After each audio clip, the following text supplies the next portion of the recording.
Puji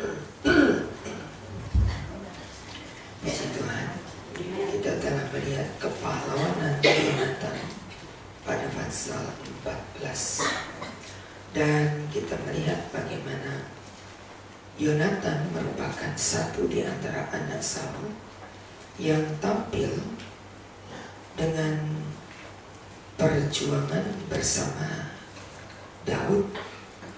Mereka adalah sahabat yang kita temukan di dalam Kisah. Dan kita melihat bagaimana Yonatan merupakan seorang anak yang berani berjalan bersama untuk membela kebenaran. Satu perkara yang kita temukan dari Yonatan di pasal 14 pada ayat yang ke-27, tetapi Yonatan tidak mendengar bahwa ayahnya telah menyuruh rakyat bersumpah. Ia mengulurkan tongkat yang ada di tangannya dan mencelupkan ujungnya ke dalam sarang madu. Kemudian ia mencedoknya ke mulutnya, lalu matanya menjadi terang lagi. Ada sesuatu yang diperbuat oleh Yonatan bukan melanggar apa yang diperintahkan, bahkan sudah diperintahkan dengan sumpah. Tetapi Yonatan telah melakukan sesuatu yang memberitahukan bahwa apa yang didapati madu adalah makanan yang memberikan, ya kalau kita sekarang katakan madu itu salah satu makanan yang memberikan kesehatan. Ya, sering kali kita membaca bahwa madu merupakan salah satu makanan, bukan minuman ya, makanan yang memberikan kondisi tubuh yang lebih fit. Sebab di dalam madu ada kekuatan. Itu yang kita tahu. Simpson dalam beberapa pasal kemarin kita baca memberikan teka-teki juga kepada orang-orang yang datang dalam pesta perkawinannya. Apa yang lebih manis dari madu? Ya, kita lihat di pasal yang ke-14 ayat yang ke-8. Setelah beberapa waktu kemudian ia kembali ke sana untuk kawin dengan perempuan itu. Dan ketika ia menyimpang dari jalan untuk melihat bangkai singa, tampaklah ada kawanan lebah pada kerangka singa dan juga madu. Dikeruknya madu itu dalam tangannya sambil memakannya. Ia berjalan terus, kemudian pergilah ia kepada ayah ibunya dan memberikan juga kepada mereka, lalu memakannya. Tetapi tidak diceritakan kepada mereka bahwa makanan itu dikeruknya dari kerangka singa. Ada singa yang dikalahkan oleh Simpson. Kita sedikit heran sebab di dalam kerangka itu biasanya kalau bangkai atau kerangka yang dihasilkan oleh bangkai itu adalah ulat atau kita kenal dengan belatung. Di dalam kerangka singa yang beberapa hari lalu dikalahkan oleh Simpson, bukan terdapat belatung, melainkan ada madu yang dihasilkan oleh begitu banyak lebah. Di sana dikatakan tampak ada kawanan lebah satu keajaiban, sebab di dalam bangkai bukan ada belatung, melainkan ada lebah. Dan Simpson menjadikan itu menjadi sebuah teka-teki, ayat yang ke-14. Tetapi kita melihat bahwa madu adalah makanan yang memberikan kekuatan, kesehatan. Makanan dari Yohanes Pembaptis juga madu. Dan kita tahu bahwa kata madu di dalam firman Tuhan merupakan makanan. Kitab Mazmur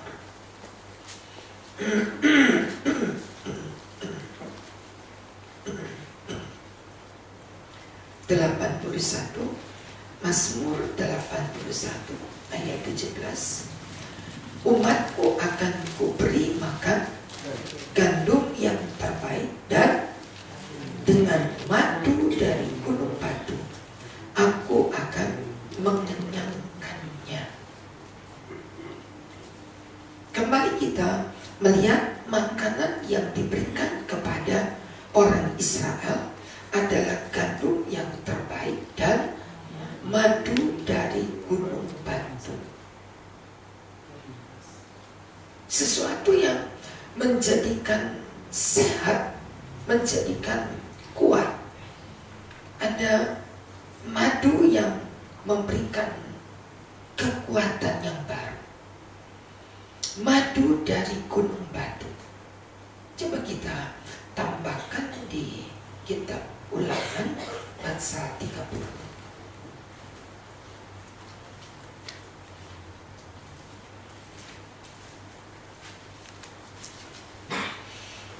Ulangan pasal yang ke-30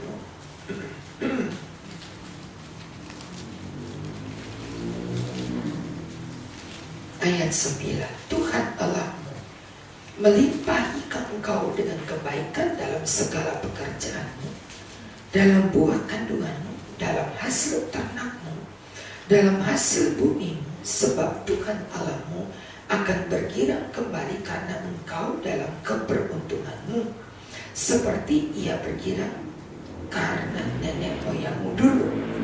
Apabila engkau mendengarkan suara Tuhan Allahmu dengan berpegang pada perintah dan ketetapan yang tertulis dalam kitab Taurat, apabila engkau berbalik kepada Tuhan Allahmu dengan segenap hati dan dengan segenap jiwa. Madu dikabarkan dengan keberuntungan. Setelah pertobatan selalu ada pemulihan, dan itu yang disebut dengan madu.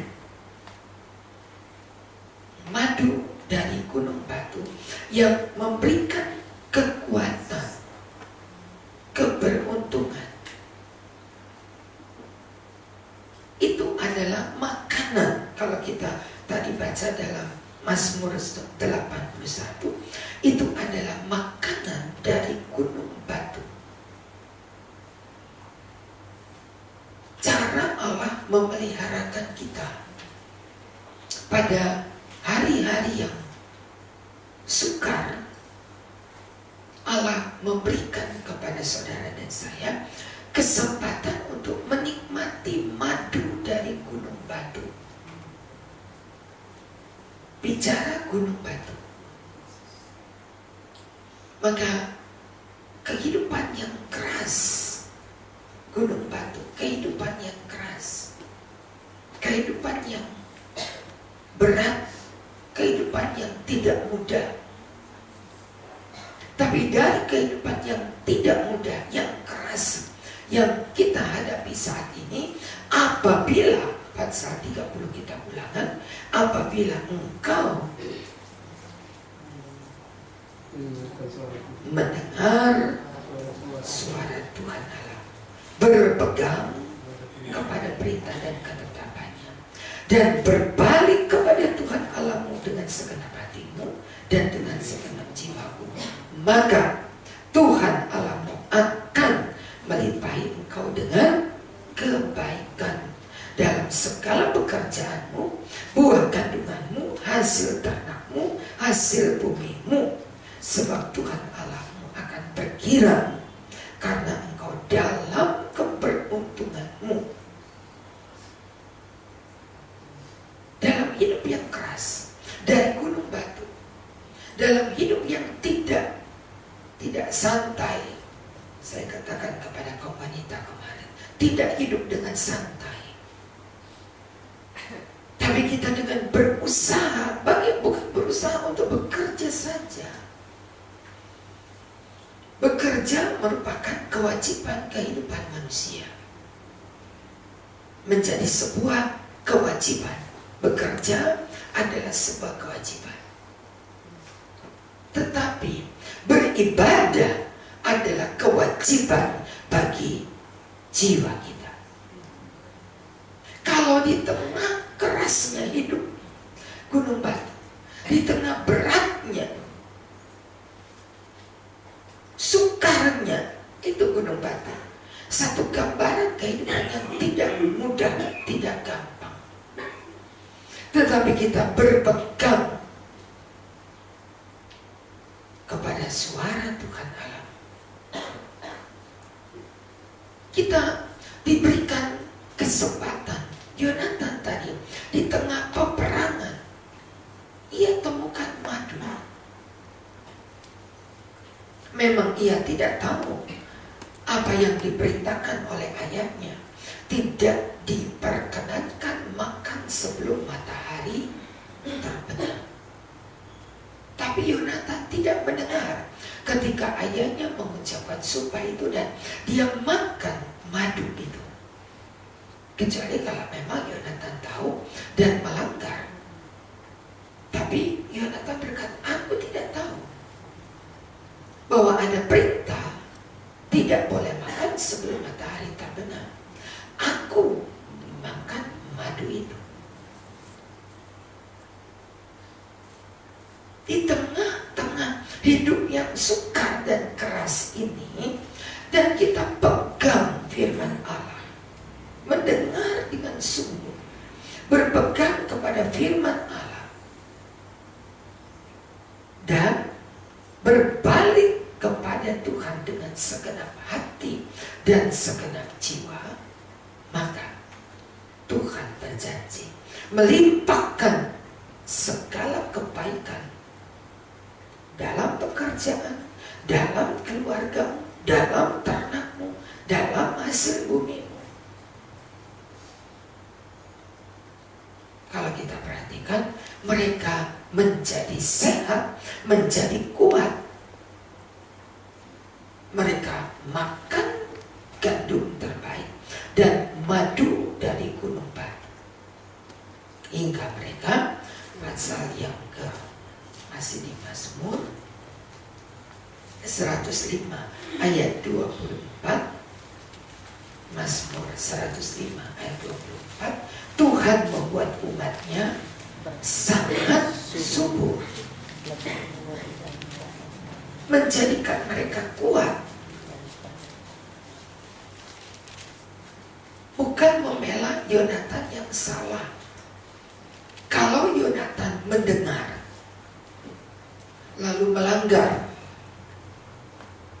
tapi kita baca tadi, Yonatan tidak mendengar ketika perintah itu dikumandangkan oleh Saul. Ia makan karena tidak tahu, dan itu tidak merupakan sebuah kesalahan. Tuhan membuat umatnya sangat subur, menjadikan bangsa yang kuat.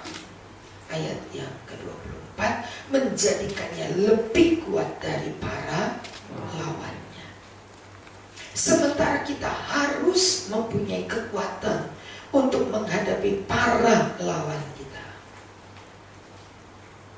Maka yang harus kita lakukan, perhatikan gizi makanan. Dan gizi makanan yang harus kita makan tidak sembarang makanan. gandum yang terbaik. Kata gandum yang terbaik adalah firman Tuhan. Dan madu dari gunung batu. Kekuatan yang kita peroleh dari makanan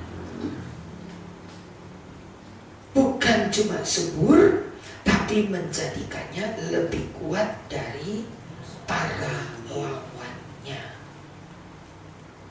Menjadikan bangsa itu, umatnya, menjadi lebih kuat.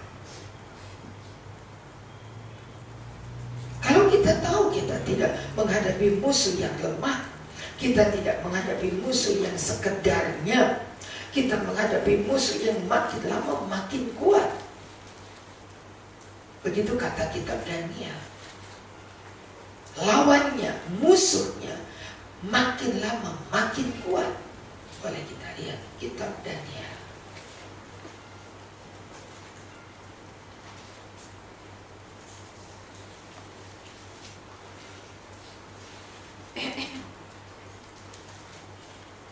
Pasal 8.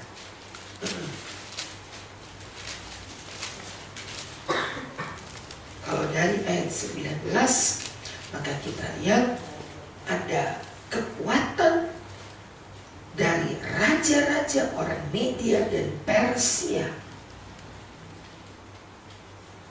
Ayat yang ke-21, ayat yang ke-23.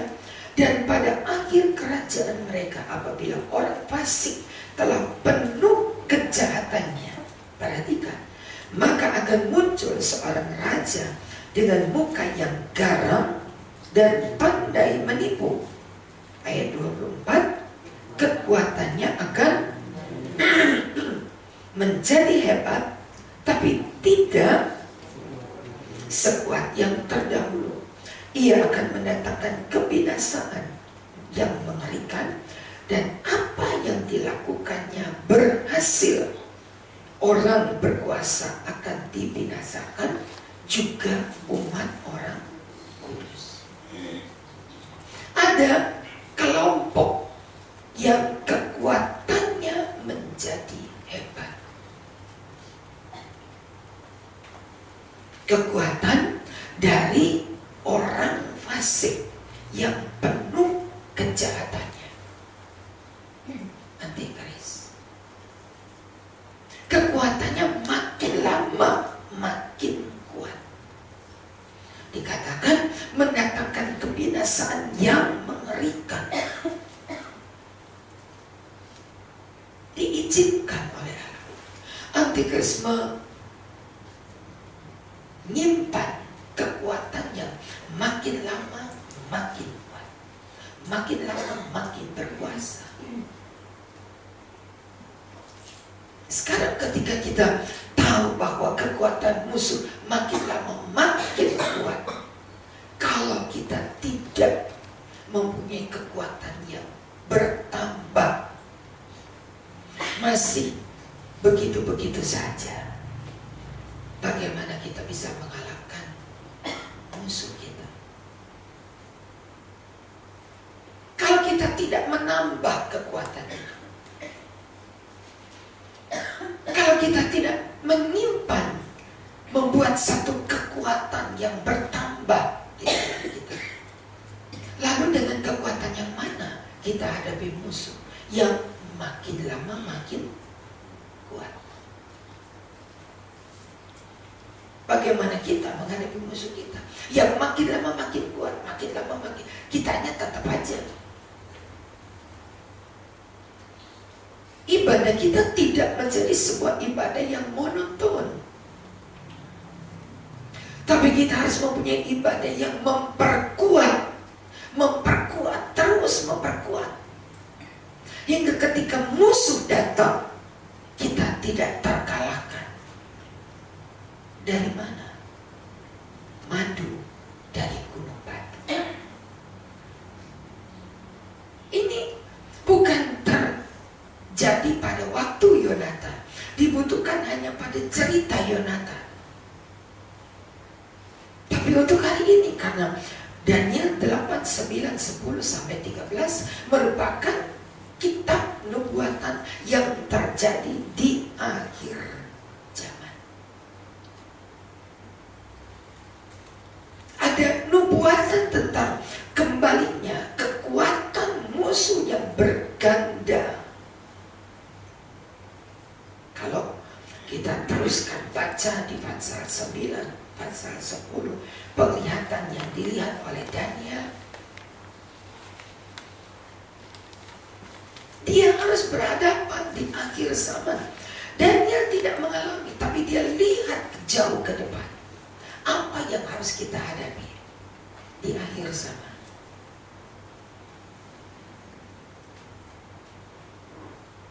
Sampai pasal yang ke-12 kita melihat bagaimana Daniel menceritakan ada yang harus kita hadapi dengan kekuatan yang bertambah. Tadi bukan kekuatan kemarin, nggak bisa dipakai untuk hari ini. Kekuatan hari ini tidak bisa kita pakai untuk besok. Coba kita lihat pasal 11 kitab Daniel.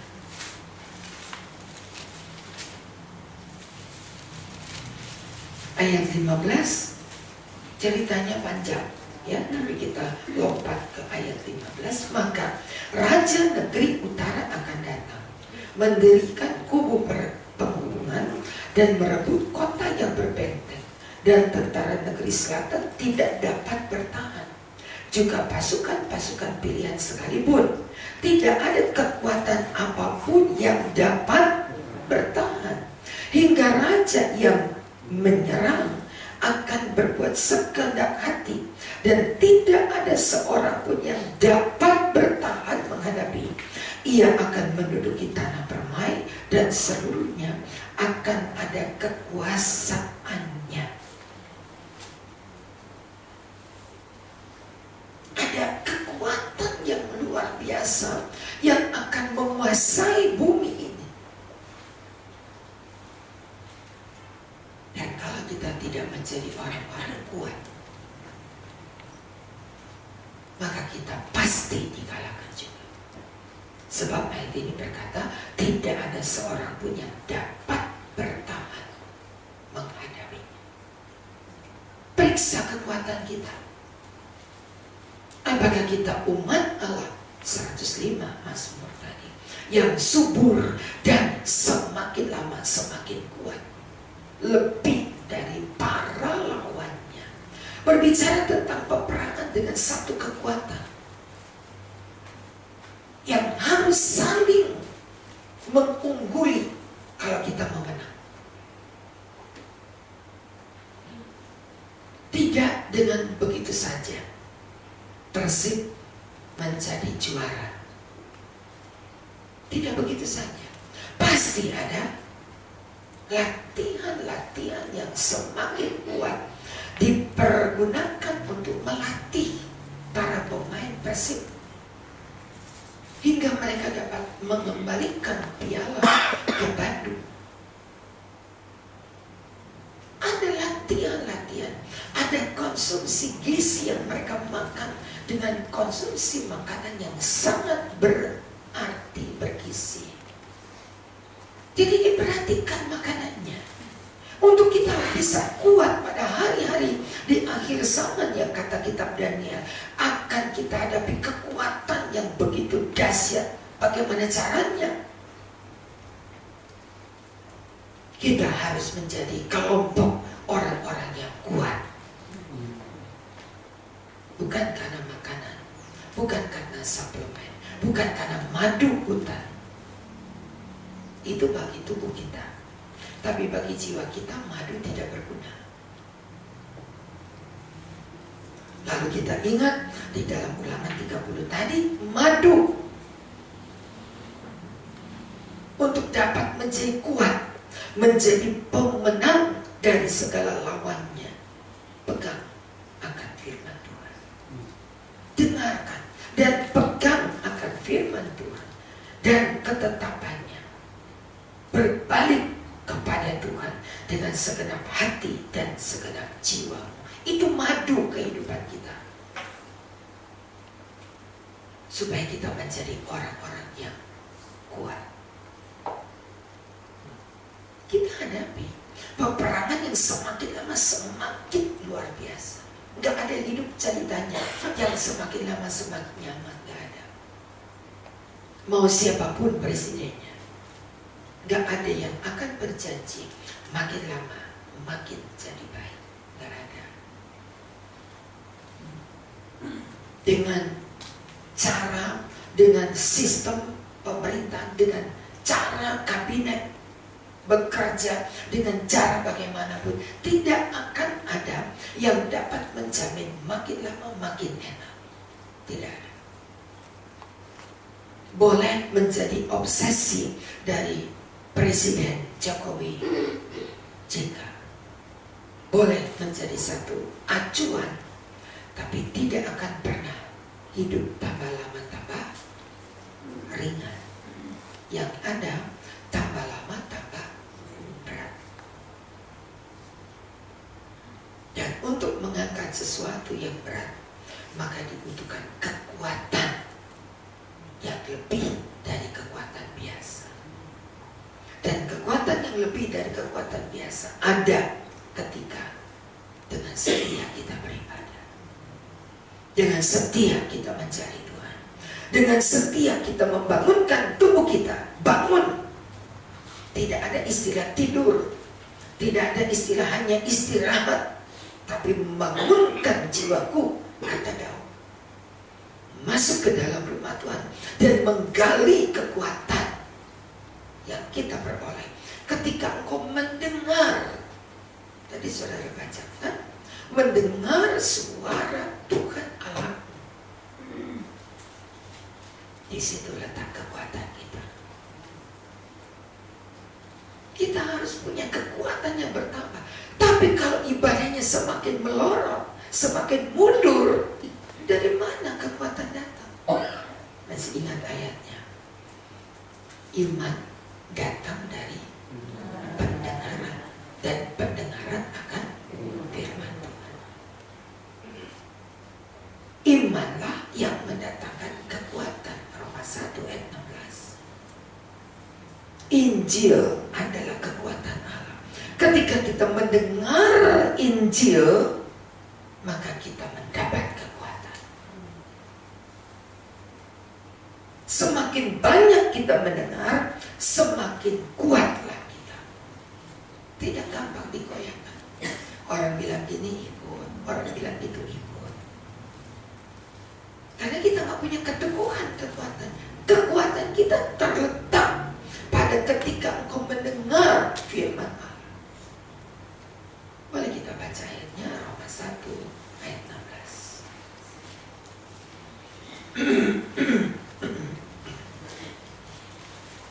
Roma 1 ayat 16. Sebab aku mempunyai keyakinan yang kokoh dalam Injil, karena Injil adalah yang menyelamatkan setiap orang percaya, pertama-tama orang Yahudi, tetapi juga orang Yunani.